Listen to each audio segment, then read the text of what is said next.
نظر کا لگنا جو ہے یہ برحق ہے. نبی صلی اللہ علیہ وسلم نے فرمایا، بخاری کی روایت ہے کہ العین حق، نظر لگنا برحق ہے.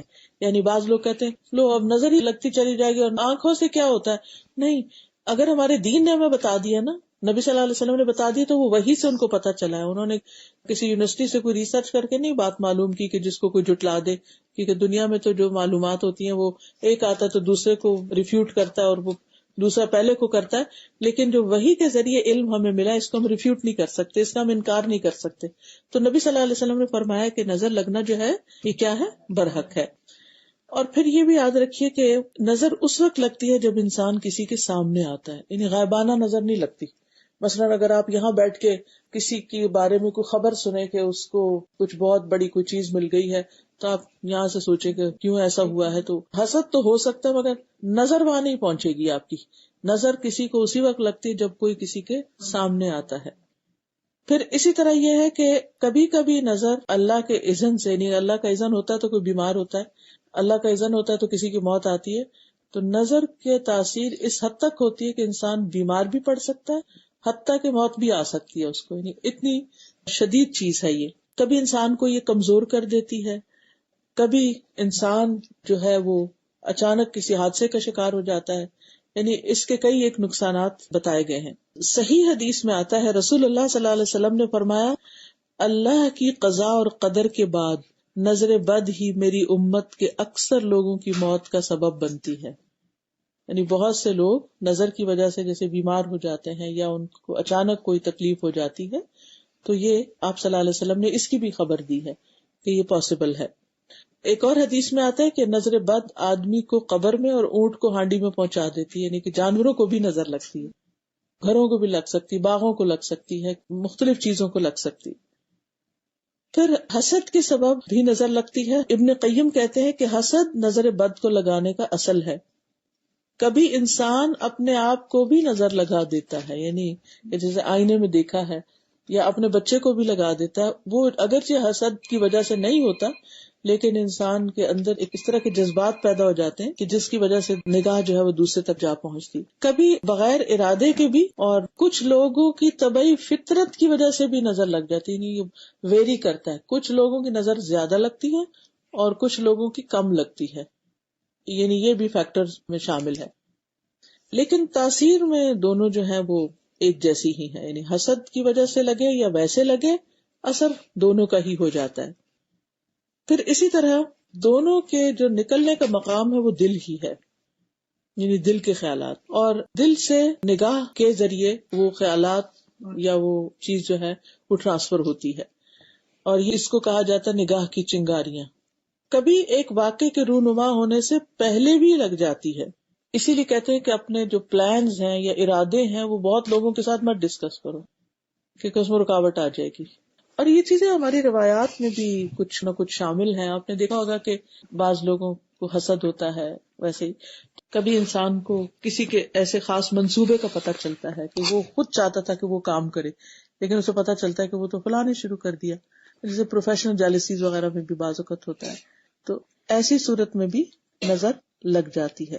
پھر اسی طرح یہ ہے کہ نظر بد کی دو اور قسمیں بھی ہیں، اور وہ ہے انسان کی نظر اور دوسری ہے جن کی نظر.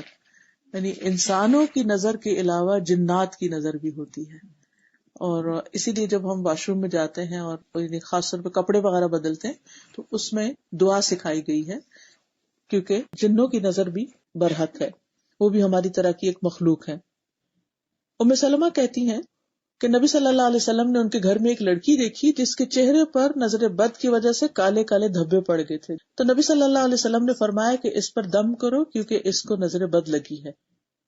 ہوتا یہ ہے کہ وہ جو ریز ہوتی ہیں وہ ہمارے اثر انداز ہوتی ہیں، تو ہماری باڈی کے اندر کیمیکل ریئیکشن وغیرہ ہوتے رہتے ہیں. تو بعض اوقات اس طرح کی چیزیں واقع ہو جاتی ہیں کہ جس کا اثر پھر فزیکل النس کی شکل میں بھی سامنے آ جاتا ہے. اور جنوں کی نظر جو ہے وہ انسانوں کی نظر سے بھی زیادہ سخت ہوتی ہے. ابو سعید کہتے ہیں کہ رسول اللہ صلی اللہ علیہ وسلم جنوں اور انسانوں کی نظر بد سے پناہ مانگتے تھے، یہاں تک کہ معوذتین قل اعوذ برب الفلق اور قل اعوذ برب الناس نازل ہوئیں. جب یہ دو صورتیں نازل ہوئیں تو آپ نے انہیں پڑھنا شروع کر دیا اور ان کے علاوہ باقی چیزیں چھوڑ دی.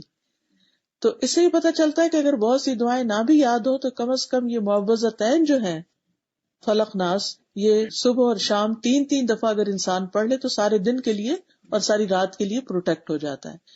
اور اس کے پڑھنے کا ٹائم جو ہے وہ سورج نکلنے سے پہلے کا ہے، فجر سے لے کر اور غروب ہونے سے پہلے کا ہے.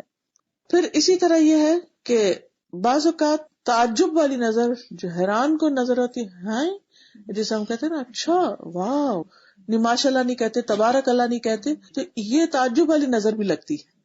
یعنی کہ کوئی کسی کی چیز کو دیکھ کے بہت حیران یا خوش ہوتا ہے تو اس سے بھی بعض اوقات نقصان ہو جاتا ہے. وہ ایسا نہیں کہ اس کی کوئی نیت بد ہوتی ہے یا اس کے اندر کوئی حسد یا جیلسی ہوتی ہے، اوور ایکسائٹمنٹ جو ہے وہ بھی نقصان کا باعث بن جاتی، کیونکہ ہر چیز میں ہمارا دین جو ہے نا وہ اعتدال سکھاتا ہے، درمیانی راہ، نہ نفرت کی انتہا اور نہ خوشی کی انتہا، بلکہ ہر چیز اعتدال میں.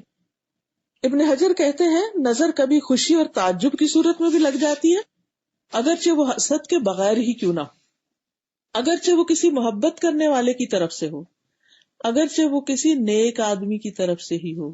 اگر کسی آدمی کو کوئی چیز اچھی لگے تو اس کو فوراً اس چیز کے لیے برکت کی دعا کرنی چاہیے، بارک اللہ فیکم، جو اس کو اچھی لگتی ہے تو یہ اسی کی طرف سے دم ہو جائے گا.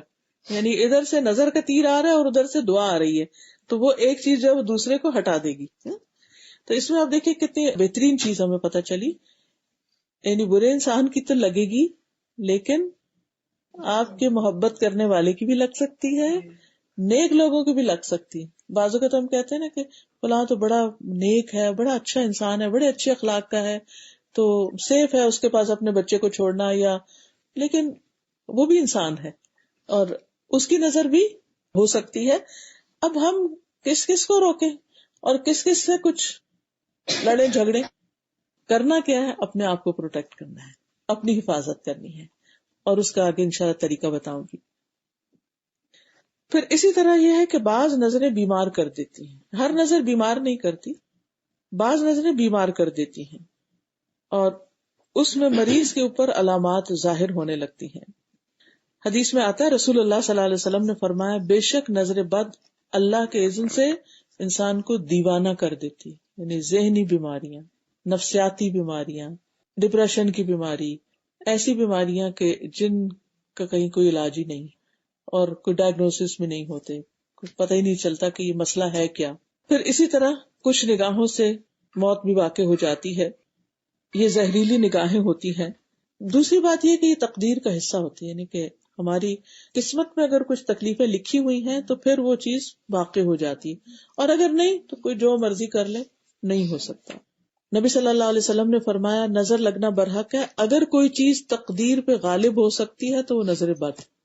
پھر اذکار اور تلاوت کی کمی کی وجہ سے لگتی ہے، یعنی جب کہیں سے کوئی تیر آتا ہے اور آگے بچاؤ کا سامان نہیں، کوئی ڈھال نہیں، تو وہ جا پڑتا ہے اس پر. اور اسی طرح صبح و شام کی حفاظت کی دعائیں جو ہیں وہ بھی بہت ضروری ہیں. پھر اسی طرح یہ ہے کہ بعض اوقات آزمائش بھی ہوتی ہے، امتحان ہوتا ہے انسان کا، کہ انسان کسی، یعنی اس نے تلاوت بھی کی، اس نے دعائیں بھی پڑھ لی، اس نے پروٹیکشن کے سارے کام بھی کر لیے، لیکن اس کے باوجود پھر بھی تکلیف پہنچ گئی. تو یہ اللہ تعالیٰ نے دراصل اس شخص کو ایک امتحان میں ڈالنا تھا، اس کو ٹیسٹ کرنا تھا، اس لیے اس تک یہ چیز آ گئی. اس لیے انسان یہ نہ سوچے کہ پھر کیا فائدہ حفاظت اختیار کرنے کا، یہ دعا پڑھنے کا، جب لگنی ہے تو لگ جائے گی، نہیں تو نہیں. اس میں یہ ہے کہ اس کا فائدہ یہ ہے کہ انشاءاللہ پروٹیکشن بھی ہوگی. لیکن کبھی ایسا بھی ہوتا ہے کہ آپ نے فلو شاٹس لگوائے ہوتے ہیں، اس کے باوجود فلو ہو جاتا ہے. اب یہ کہ جو جسمانی بیماریاں ہوتی ہیں وہ عام طور پر کیا ہوتی ہیں، اس میں چہرے کے داغ دھبے وغیرہ، بچوں کا بلا وجہ رونا وداؤٹ اینی ریزن، پھر بچوں کی کمزوری، یعنی کھانے پینے کے باوجود ان کی صحت نہیں بنتی، کمزور ہی کمزور. پھر اسی طرح بعض اوقات انسان کے اندر نفسیاتی امراض پیدا ہو جاتے ہیں. بعض اوقات انسان اونچائی سے گر پڑتا ہے، یعنی مقام کی اونچائی ہو یا پھر ویسے فزیکلی کہیں چڑھا ہوا ہے، اچانک نیچے آ گرتا ہے. حدیث میں آتا ہے نبی صلی اللہ علیہ وسلم نے فرمایا کہ بسا اوقات ایسا ہوتا ہے کہ وہ اونچی جگہ پر چڑھتا ہے پھر وہاں سے گر پڑتا ہے. ایک اور حدیث میں آتا ہے مسند احمد کی کہ یہ اوپر چڑھنے والے کو پھسلا دیتی ہے، یعنی سلپ کروا دیتی ہے. کبھی شدید بیماری بھی لگ جاتی ہے اور انسان کی جان خطرے میں پڑ جاتی ہے. اسی طرح ٹھنڈک میں بھی گرمی لگنا، اور کبھی الٹا کہ گرمی میں ٹھنڈک لگنے لگ جانا، بالوں کا اچانک گرنا شروع ہو جانا، پوری پوری لٹیں جو ہیں وہ اترنا شروع ہو گئی ہیں، فوکس کھو دینا، فوکس نہ ہونا، کبھی وزن کا اچانک کم ہو جانا، بھوک نہ لگنا، کبھی چیز کو حفظ یاد نہ کر سکنا، یعنی بچے ہوتے ہیں نا حفظ رہا قرآن حفظ کر رہے ہوتے ہیں، کبھی آپ نے ایکسپیرینس کیا ہوگا، کرتے کرتے جا کے کسی ایک سپارے پہ ایسا اٹکتے ہیں آگے نہیں بڑھ پاتے، بعض تو بچے چھوڑ ہی دیتے ہیں اور بعض رو دھو کے اور پھر دوبارہ کبھی شروع کرتے ہیں. پھر اسی طرح اسکن ڈیزیز، پھر نیند کا کم آنا، تنہائی پسند ہو جانا، اس سے ملنے کو دل نہیں، رونے کی خواہش، بلا وجہ رونا بغیر کسی ریزن، کبھی صرف جسمانی اور کبھی روحانی جسمانی دونوں چیزیں اکٹھی ہو جاتی ہیں. اور اس میں خاص طور پر لوگوں میں جا کے نہ بیٹھنا، مردم بیزار ہونا، کسی سے میل ملاپ پسند نہ کرنا. پھر اس طرح ہسبینڈ وائف کے بیچ میں آپس کا تعلق ختم ہو جانا، یعنی فزیکل ریلیشن نہ ہونا، یا ویسے ہی آپس میں ایک دوسرے سے اچاٹ ہونے لگنا. مال میں برکت کا نہ ہونا، جس کام میں نظر لگی اس کام سے دل اچاٹ ہو جانا. یعنی بعض اوقات ہوتا ہے ایک انسان ایک چیز بڑی اچھی کر رہا ہوتا ہے، وہ اس کی ایکسپرٹیز ہوتی ہے، کسی کو بیکنگ کا شوق ہے، کسی کو کسی چیز کا، اچانک ہی شوق کا ختم ہو جانا اور بیزار ہو جانا اس کام سے. اچھا، لوگوں پہ شک کرنے لگنا کہ یہ مجھے گھورتا ہے، یہ مجھے دیکھتا ہے، اس کی نظریں ایسی ہیں، یعنی لوگوں کے بارے میں منفی خیالات کا پیدا ہو جانا. پھر اسی طرح اس بات کا احساس ہونا کہ میں لوگوں کی وجہ سے کامیاب نہیں ہو پا رہا، یعنی لوگ مجھے آگے نہیں بڑھنے دے رہے، یعنی اس قسم کے منفی خیالات دل میں جم جانا.